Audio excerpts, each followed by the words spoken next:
नमस्कार, आप देख रहे हैं एजेंडा बेधड़क और मैं हूं आपके साथ ऋचा सिंह। मुख्यमंत्री भजन लाल शर्मा इन दिनों राइजिंग राजस्थान के तहत निवेशकों को आमंत्रित करने दक्षिण कोरिया और जापान यात्रा पर हैं। इस दौरान वे राजस्थान के निवेश को बढ़ाने के लिए दोनों देशों के बड़े बड़े उद्योगपतियों और प्रवासी राजस्थानियों से मिल रहे हैं। दूसरी ओर भरतपुर के गोपालगढ़ में सितंबर 2011 में हुए मामले में जिले की एडीजी कोर्ट 4 में अर्जी दायर हुई है। अगली सुनवाई 24 सितंबर को होगी। अब इस मामले को लेकर विपक्ष में बैठी कांग्रेस हमलावर हो गई है। अब इस मामले में कांग्रेस के आरोपों पर गृह राज्य मंत्री जवाहर सिंह मैडम और शिक्षा मंत्री मदन दिलावर ने जवाब दिया है। उन्होंने कहा कि कांग्रेस की हमेशा ये कोशिश रही है कि वो सिर्फ षड्यंत्र करे और कांग्रेस कभी भी तुष्टीकरण से बाज नहीं आ रही है। तो वही नेता प्रतिपक्ष टीकाराम जूली से लेकर प्रदेश अध्यक्ष गोविंद सिंह डोटासरा तक सीएम के विदेश दौरे को लेकर हमलावर हो गए हैं। आज होगी इसी पर चर्चा।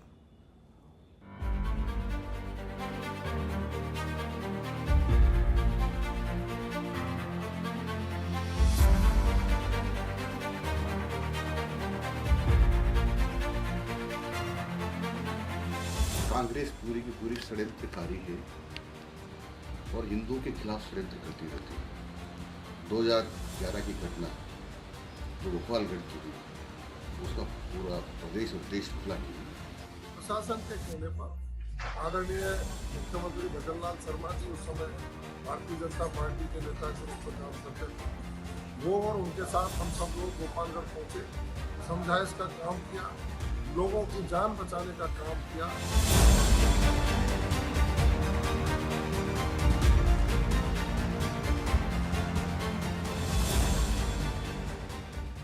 और एक तरफ राजस्थान के मुखिया राइजिंग राजस्थान के तहत राजस्थान के विकास करने को लेकर विदेश दौरे पर हैं, जहां पे बड़े बड़े उद्योगपतियों से मुलाकात कर रहे हैं। लेकिन इस बीच कांग्रेस में जो बौखलाहट है वो जरूर यहां देखी जा रही है। मेरे साथ मेहमान जुड़ गए, सीधे उनका ही रुख कर लेते हैं। प्रवक्ता है बीजेपी से विकास सोमानी और प्रवक्ता है कांग्रेस पार्टी से राजकुमार शर्मा। स्वागत है आप दोनों का सच पे धड़क में। राजकुमार जी, पहले आपका रुख करते हुए, अब ऐसा तो है नहीं कि भाई मुख्यमंत्री भजन लाल शर्मा चोरी छुपे विदेश यात्रा पर गए हो या पहले से जानते थे, तो क्या आपने जो मुद्दा उठाया, आपने जो आरोप लगाए हैं बीजेपी पर, तो क्या आप ये पहले नहीं बता सकते थे सर? ये एकदम से क्या मतलब कहे, क्या मंशा है कांग्रेस पार्टी की?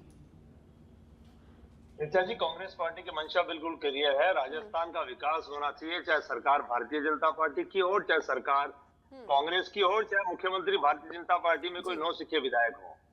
जिनको ये भी पता नहीं है कि कोर्ट में अगर कोई परमिशन लेनी है, कोर्ट ने अगर उनको पाबंद किया हुआ है, 2013 में उनको अग्रिम जमानत दे रखी है और उसमें एक क्लॉज डाला हुआ है कि आप जब भी विदेश यात्रा पर जाएंगे तो आप हमको संज्ञान में डाल के जाएंगे, अनुमति लेकर जाएंगे।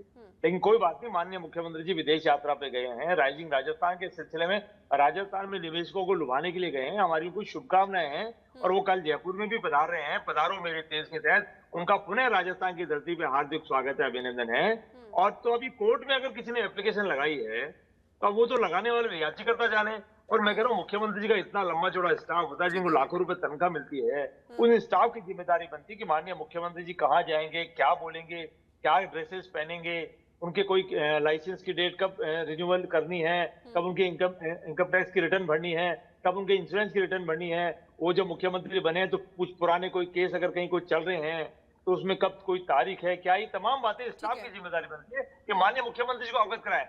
अब स्टाफ की कमी है, मुख्यमंत्री जी को भुगतनी पड़ रही है। तो ये बात हम बार बार लगातार कहते हैं। क्या कहेंगे जो कांग्रेस पार्टी आरोप लगा रही है? देखिए, कांग्रेस पार्टी जो आरोप लगा रही है, जिस पे बहस कर रही है, मैं समझता हूं कि ये बहस का मुद्दा नहीं है, क्योंकि न्यायालय की एक प्रक्रिया है और न्यायालय ने 2013 में माननीय मुख्यमंत्री भजन लाल शर्मा जी को अग्रिम जमानत वहां से दे दी थी।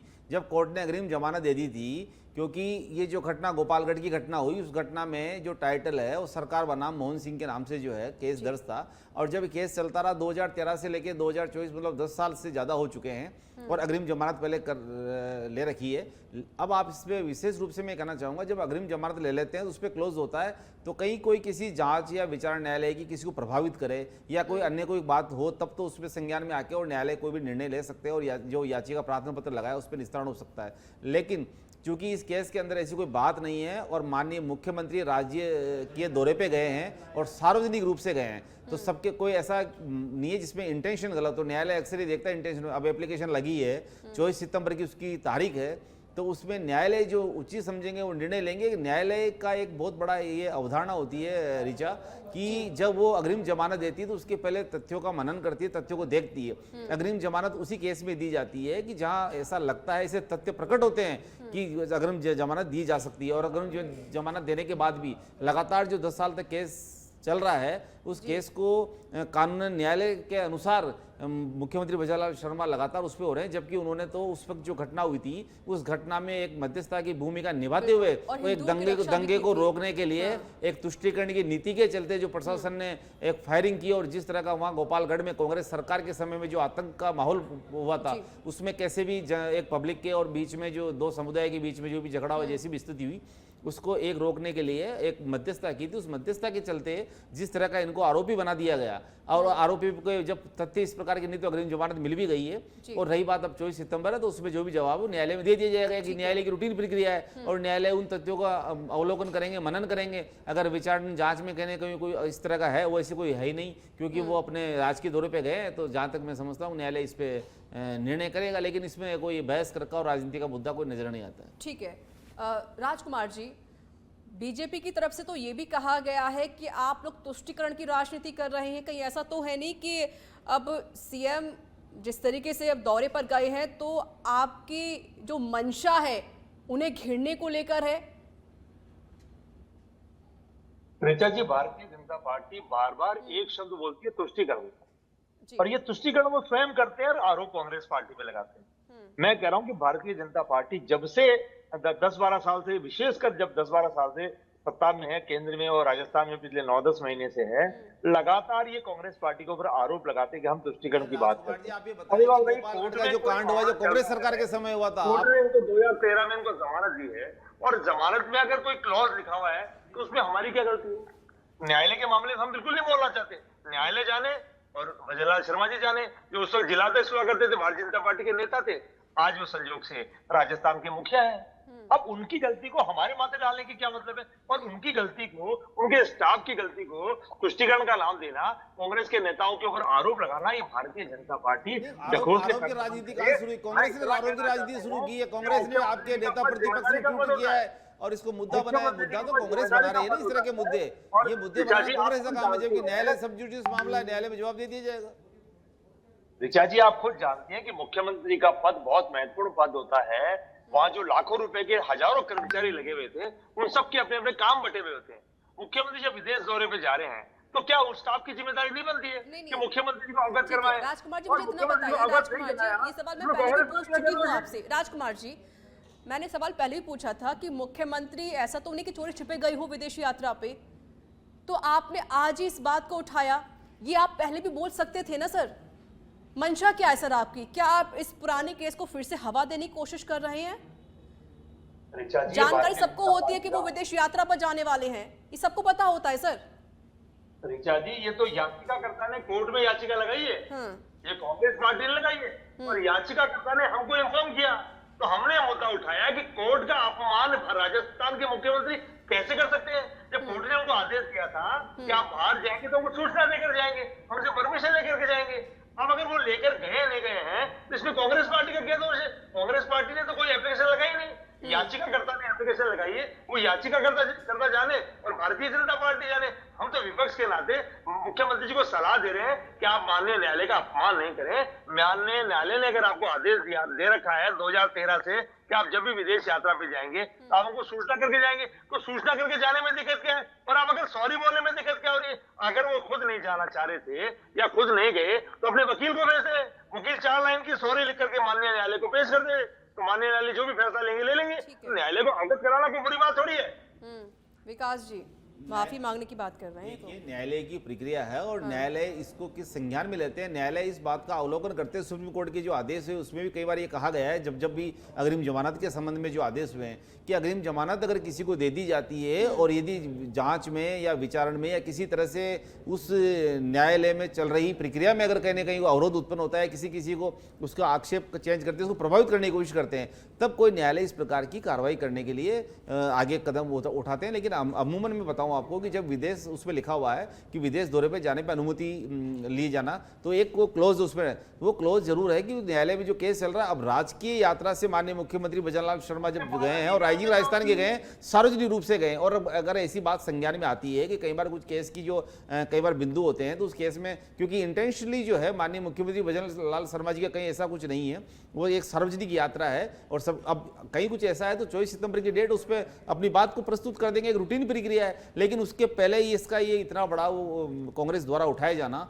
क्योंकि ये देखिए आप, ये जो मुद्दा कोई व्यक्तिगत मामला नहीं है, ये मामला उस सांप्रदायिक दंगे में जो अपनी मध्यस्थता करने के लिए और सुशासन करने के लिए, जबकि सरकार कांग्रेस की थी, उसके बावजूद भी ये तो करौली थे, करौली से वहाँ भरतपुर आए और ये जब जिलाध्यक्ष थे वहाँ पे और सारे गोपालगढ़ पे इन्होंने बैठ के और सारी बात को किया। और जवाहर सिंह बेडम जो अभी वर्तमान में गृह राज्य मंत्री हैं, वो भी वहाँ थे, मौजूद थे, और कई लोगों के खिलाफ मुकदमे दर्ज हुए थे, तो कई तो गिरफ्तार भी हुए थे। लेकिन प्रथम दृष्टिया इनको अग्रिम जमानत मिल गई है, तो आप ये मान के चलें कि वो जो इतनी बड़ी त्रासदी गोपालगढ़ के समय में हुई है और अब लगातार ये फेस कर रहे हैं उस चीज़ को, और फेस करने के बावजूद भी जब मुकदमा चल रहा है, तो ये कोई विदेश अगर दौरे गए, राजकीय दौरे पे गए और सार्वजनिक रूप से गए लगातार कह के, अगर न्यायालय की इस तरह की कोई संज्ञान में आई है, और क्योंकि आप जानते हैं कि न्यायालय के जब आदेश होते हैं तो कई सारे बिंदु उसमें होते हैं। अब कई बार मान लो है भी तो अपनी 24 सितंबर को अपनी डेट पे अपनी जो है स्पष्ट कर देंगे, और स्पष्ट करने के बाद न्यायालय जो निर्णय लेगा वो ले लेगा। लेकिन इस पे इतना बड़ी समीक्षा करने से कांग्रेस पार्टी भी कह रही है, राजकुमार ये कह रहे हैं कि भाई कम से कम इन्फॉर्मेशन तो देखिए, सूचना की जहाँ तक बात है कि इन्फॉर्मेशन अनुमति देने की जो न्यायालय ने बात कही है, तो वो इस परिप्रेक्ष्य में है कि अनुमति देने के लिए यह बात जरूर है कि जो अब न्यायालय में प्रोसीडिंग करते हैं अधिवक्ता अपने माध्यम से इस बात का जो है कहीं ना कहीं वो एप्लीकेशन लगी नहीं लगी या किस कारणों से रही है, वो न्यायालय के समक्ष प्रस्तुत होने के बाद न्यायालय निर्णय करेगा तो उसमें कर दी जाएगी। लेकिन हम न्यायालय की प्रक्रिया को हम सार्वजनिक रूप से अपन को ये कहें कि ये करना चाहिए, वो होना चाहिए, नहीं होना चाहिए, तो मैं समझता हूँ ये सब जुडिस मैटर है, इस पर इस तरह की चर्चा किया जाना उचित नहीं है। क्योंकि न्यायालय अपने स्तर पर निर्णय लेगा, जो भी अगर मान लो किसी तरह की हुई है तो वो जो भी कहना चाहे करेंगे, और न्यायालय जिस तरह का लगेगा कि न्यायालय को इंटेंशन सही है, इस तरह का कुछ है नहीं, तो न्यायालय हो सकता है इस पर हाथ प्रदान करते। ऐसे कोई विशेष मुद्दा नहीं कि जिसको राजनीति का इतना बड़ा विषय बनाया जाए। ठीक है राजकुमार जी, इतना बड़ा कोई विषय नहीं जिसको लेकर कांग्रेस पार्टी यहाँ पर राजनीति कर रही है। ऋचा जी, मेरे साथी खुद प्रवक्ता जो भारतीय जनता पार्टी के खुद एक अधिवक्ता हैं, और एक अधिवक्ता अगर न्यायालय का कोई भी व्यक्ति अगर अपमान करता है और वो उसको बिल्कुल साधारण मुद्दा मानता है, बहुत दुर्भाग्यपूर्ण है। देखिए एक वकील है और न्यायालय आदेश दे रखा है, न्यायालय ने जो भी क्लॉज दिए हैं उनमें एक क्लॉज ये भी है कि बाहर जाए राजस्थान से, हिंदुस्तान से, तो खबर करके जाए। अब कोई भी व्यक्ति अगर 4 लाइन की खबर अधिवक्ता के माध्यम से भिजवा दे, इसमें कांग्रेस पार्टी क्या नहीं बात बोल रही है? और कौन कह रहा है कि चोरी छुपे गए? कौन कह रहा है कि वो निजी काम से गए?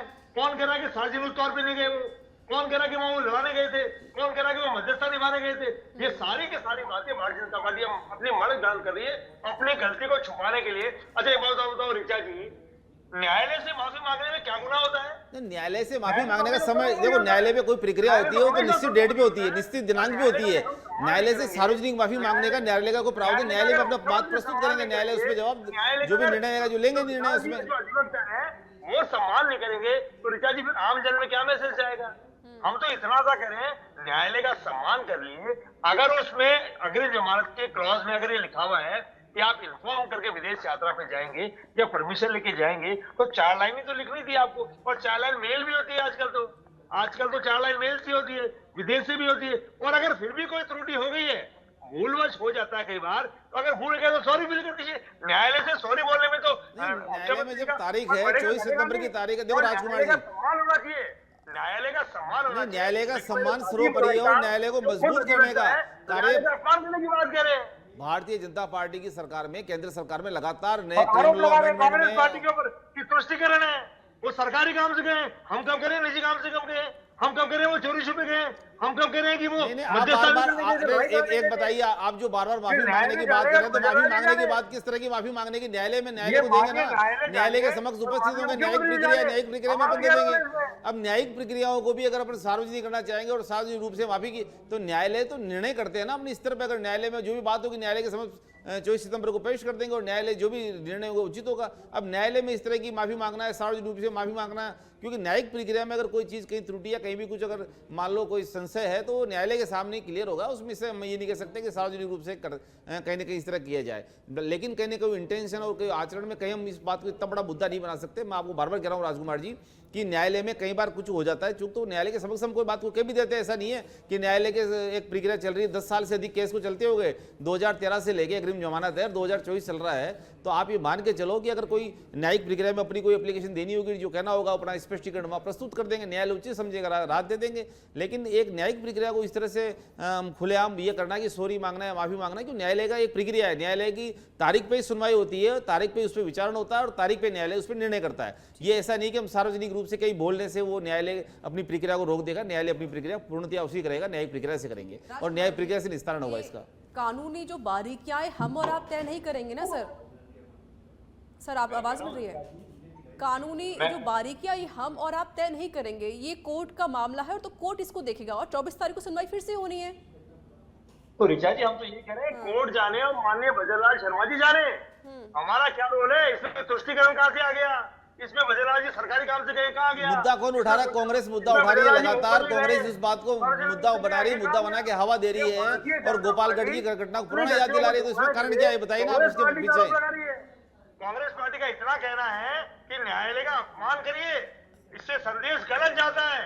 न्यायालय चाहे छोटा हो चाहे बड़ा हो, न्यायालय न्यायालय होता है, सर्वोपरि होता है। न्यायालय का सम्मान करिए, न्यायालय की अगर कोई आदेश है तो उनकी पालना करनी चाहिए। आप जाने न्यायालय जाने, कांग्रेस पार्टी ने अधिवक्ता जो हमारे राजकुमार जी न्यायालय की पालना अक्सर से हो रही है और न्यायालय ने अग्रिम जमानत दी है तो उसके लगातार पैरवी भी कर रहे हैं और जहाँ जहाँ कोर्ट में अपनी बात को प्रस्तुत करने कमी नहीं है। रही बात यह है कि मान लो माननीय साथी उसमें क्लॉज डला था, विदेश यात्रा पे जाएंगे तो सूचना करके जाएंगे, उसकी पालना की क्या? तो न्यायालय में जो भी है आगामी तारीख पे जो भी उसमें अपना जो है स्पष्ट पक्ष रख देंगे। इसमें तुष्टिकरण कहां से आ गया? तुष्टिकरण गोपालगढ़ की घटना को आप इस तरह की घटना को जो आप उस घटना कांग्रेस सरकार के समय की घटना है, गोपालगढ़ घटना में आपको पता है किस तरह से हुआ है और भारतीय जनता पार्टी के नेता रहे, उस वक्त जिला अध्यक्ष थे, आज मुख्यमंत्री है। हम तो कह रहे राजस्थान का भला करने गए वो, और अच्छी बात है, भला करना चाहिए वो। राजस्थान के मुखिया है वो आज की तारीख में, राजस्थान के गार्जियन है वो, क्योंकि जिम्मेदारी बनती है, क्योंकि जिम्मेदारी बनती है कि राजस्थान के लिए निवेश लेकर आए। अब कल आए देखते हैं क्या क्या लेके आते हैं, हमें स्वागत करेंगे, अभिनंदन करेंगे। हम चाहते हैं, कांग्रेस पार्टी चाहती है राजस्थान का विकास होना चाहिए, सरकार चाहे कांग्रेस की हो चाहे भारतीय जनता पार्टी की हो। और भारतीय जनता पार्टी के तमाम नेताओं को कहना चाहता हूँ, बार बार कांग्रेस पार्टी को कोसना बंद करिए, जितना कांग्रेस पार्टी को कोसेंगे। राजकुमार जी ठीक है, राजकुमार जी आप राजस्थान के विकास की बात कर रहे हैं। जब आपकी सरकार थी तो उस दरमियान आपने 2022 में ये समिट किया था, लेकिन बीजेपी को भी 1 साल पूरा नहीं हुआ सरकार बनाए हुए, बीजेपी ने इसकी तैयारी भी शुरू कर दी और मुख्यमंत्री भी गए हुए हैं ताकि इन्वेस्टर हैं वो यहाँ पर आए, यहाँ इन्वेस्ट करें। अच्छी बात है ना ऋचा जी, अच्छी बात है। मुख्यमंत्री इस बारे घूम तो रहे, मुख्यमंत्री जी कम से कम ग्राउंड देख तो रहे, दिल्ली भी बार बार जा रहे हैं। 4.5 लाख करोड़ के लगभग का ये इन्वेस्टमेंट राजस्थान में आ रहा है। कि राजस्थान में निवेश होना चाहिए, राजस्थान के नौजवानों का, राजस्थान के लोगों का फायदा होना चाहिए। इसमें कांग्रेस पार्टी कोई पॉलिटिक्स नहीं करना चाहती। भारतीय जनता पार्टी को मेरी सलाह है, मेहरबानी करके विकास करिए, विकास के मुद्दों पे बात करिए। और मेरे साथी का नाम भी विकास ही है, विकास करिए। जयपुर के हालात देखिए, राजस्थान के हालात देखिए, बार बार नहीं बोलना चाहते हम, सारे मामलों के अंदर आप देख लीजिए विकास की गति आप देखें, चाहे फ्लाईओवर के मामले में ले, चाहे रोड सही करने के मामले में, लगातार विकास हो रहा है। बरसात में जो काम और शुरू होंगे और लगातार विकास होता जाएगा। हम उनका स्वागत करते हैं और निवेशकों से अपील करते हैं कि आइए राजस्थान में ज्यादा अपना इन्वेस्टमेंट करिए ताकि राजस्थान का भला हो। सरकार चाहे कांग्रेस की हो चाहे बीजेपी की हो, ये भारतीय जनता पार्टी को कहना चाहता हूँ, ये तुष्टिकरण, ये हिंदू मुस्लिम, ये फालतू बातें करना बंद करिए। हम राजकुमार जी इन मुद्दों को हवा तो आप दे रही है, कांग्रेस दे रही है। भारतीय जनता पार्टी विकास के दम पे काम कर रहे हैं और विकास के दम पे लगातार तीसरी बार माननीय प्रधानमंत्री नरेंद्र मोदी ने शपथ ली है। ये विकास की आवाज है कि विकास की वजह से इतना काम हो रहा है। 200 मीटर से ज्यादा चल लो बिना खड्डे के, तो आप मुझे बता दो, जयपुर की तमाम सड़कें वीवीआईपी तमाम सड़कें भी सड़कें खुली आप पड़ी कहीं है। फ्लो देखिए शुरू हो क्या गए, हो आप गया है? बिट्टू बाईपास 10 का महीने देख हो लो, गए कई जगह खत्म देख लो होने आप, जो कभी 10 काफी महीने समय हो से गए लंबित खत्म पड़े थे होने कांग्रेस समय के, वो सब शुरू हो गए। मुख्यमंत्री जी का जो विधानसभा क्षेत्र सांगानेर, उसमें तो 2.5-3 फुट गहरे गहरे खड्डे हो रहे, तालाब बने हुए आप कॉलोनी इनको भी में। बताओ, ये बिट्टू क्या मैनेजमेंट है बाईपास का आपका? ट्रैफिक कितना सही हो गया, क्या आपको जगह जगह जो मैनेजमेंट है फ्लाईओवर आपका? शुरू किए जो काफी लंबित पड़े, तो सब बारिश आई अच्छी बात है, कभी गर्मी में प्रबंधन नहीं आपका, कभी बिजली में प्रबंधन नहीं, सब पानी में प्रबंधन है। प्रबंधन जो नहीं, कांग्रेस शिक्षा सरकार में का जो प्रबंधन नहीं, कुप्रबंधन चिकित्सा हो में गया था प्रबंधन बिजली नहीं, में, तो लाखों करोड़ रुपए कर्जा हो गया था, महिला सुरक्षा में उसको प्रबंधन नहीं। कम अरे किया भैया, और अब राजस्थान का बिजली चाहते सुचारू हो राजस्थान में। आप देखो, राजस्थान की जनता भाप चुकी है आपसे। अरे कांग्रेस की समय की जनता जान चुकी है, आज वर्तमान में बिजली, पानी, स्वास्थ्य सब सुचारू रूप से चल रहा है राजस्थान में। 11 सीटें राजस्थान की जनता ने आपसे छीन ली है। जहाँ 25 बार जा रहे थे, जहाँ 400 बार जा रहे थे, क्यों राजस्थान की जनता नाराज है आपसे? अरे आज क्यों सरकार राजस्थान कांग्रेस की जनता गई नाराज है? राजस्थान से, आप ये बातें मत कहो, अच्छा लगता नहीं है। 3 बार कांग्रेस की 100 सीटें पार नहीं हुई। इसे विकास करिए, हम आपके साथ हैं, विकास करो, हम विकास में आपकी मदद करेंगे, लेकिन ऐसा विकास मत करो कि पूरा राजस्थान चरमराया हुआ है। अच्छा हर महकमा राज जी, चरमराया आप हुआ है। विकास की बात करते हैं, आप विकास के साथ भी है, तो ये विकास आपकी सरकार में क्यों नहीं हो पाया सर? बेचा जी, जो हमने बहुत विकास समिट किया। जो हमने समिट 4 साल बीजेपी बहुत 1 साल के अंदर कर रही है, जिसको 1 साल बने हुए अभी हुआ नहीं है, और उसने समिट की शुरुआत भी कर दी, और आप 2022 में समिट करते हैं, तो सर क्या समझा जाए? आपकी तरफ से बहुत लेट लतीफी हुई है सर, ये बात आप भी मानिए। कई प्रोजेक्ट और विकास लंबित हुआ हैं, होता कई तो बड़े सर सरकार प्रोजेक्ट आपकी हैं। होती, सत्ता में आप काबिज होते, ना कि बीजेपी। ऋचा जी, राजस्थान की पिछले 9-10 है। महीने में जो हालात हुए ना, मैं इतना बड़ा हो गया, मैंने कभी ऐसी हालात नहीं देखी। और मैं भारतीय सर, जनता 30 पार्टी से सेकंड, फिर हाँ। समर्थतापूर्वक आग्रह कर रहा हूँ कि अभी आपके पास 4 साल का समय पड़ा है।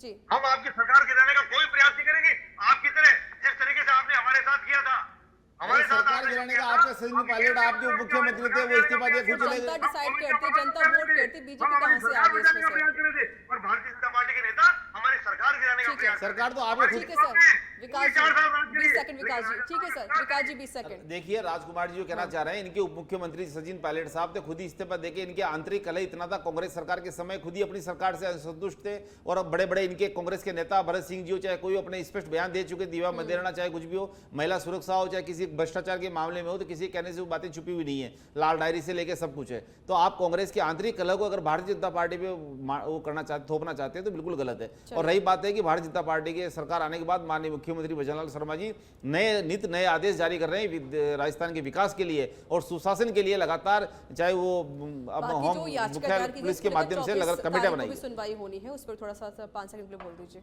देखिए, अब 24 सितंबर को इस मामले में सुनवाई होनी है, और ठीक है। सदन में जो भी अपना पक्ष है वो रखा जाएगा, और रखे चलिए। बाद स्पष्ट की जाएगी। माफी के साथ रोकना चाहूंगी, बहुत बहुत शुक्रिया आप सभी मेहमानों का मेरे साथ जुड़ने के लिए, अपनी बात को साझा करने के लिए, और मुझे अपना कीमती वक्त यहाँ पर देने के लिए। तो देखिए, अब मुख्यमंत्री की विदेश यात्रा है, और इस बीच विपक्ष में जरूर तनातनी या टेंशन भी जरूर देखे जा रही है, लेकिन अब देखने वाली बात होगी 24 तारीख को सुनवाई होनी, उसमें क्या डिसीजन आने वाला है। प्लस प्रोग्राम में इतना ही। देश दुनिया की तमाम खबरों के लिए बने रहिए सच में के साथ।